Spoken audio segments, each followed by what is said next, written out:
Bishop Sheldon Musigwa okushabuku yabarya mukoro omurubugamba Rwampara akusima kwa Venerable Reverend Thompson abaho otunje kitinisa choba doctor cyayikombi kwatirene nokushoma ngabera batinye ukashomesa abana banje barga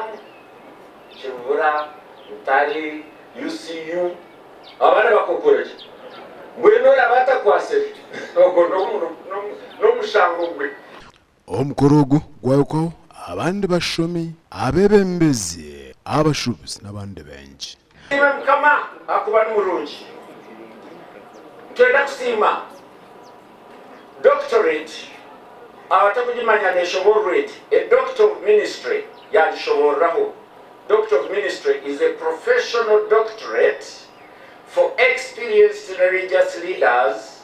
that focuses on applying theological knowledge to practical ministry challenges. Abantu babiri betabaruga hari abari nyine mukuru wanje bamwita tutabaruga hari bansuri abantu baruga hari okantusima hanga abo kutukunda no kutugirira imbabazi nyingi abo kuheza kushoma kwitu hamwe n'umwana witu Joani mukwatanise n'ito tusimero hanga abo imbabazi zatugirire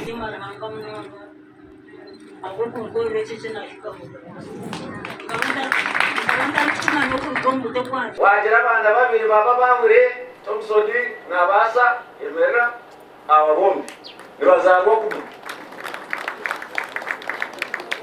kandi ubu yazwarachi doctorate asi murumuna wawe ariyo nashoma PhD umushabi omugande abakristo ba Christ the King omurukungiri district Omureeberezi ni Kabale bahegwa okekerezia H-tins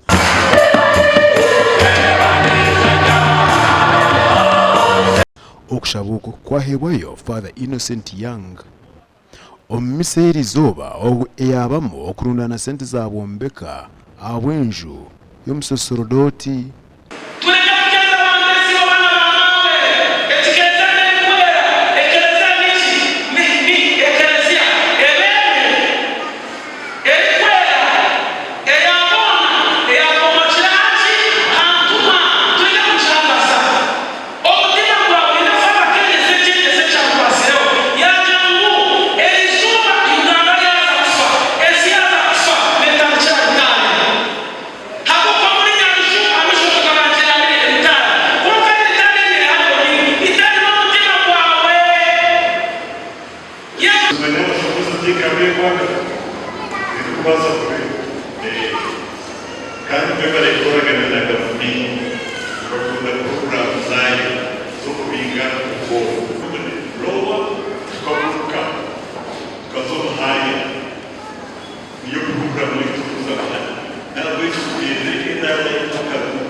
Abwa TV West Senyomo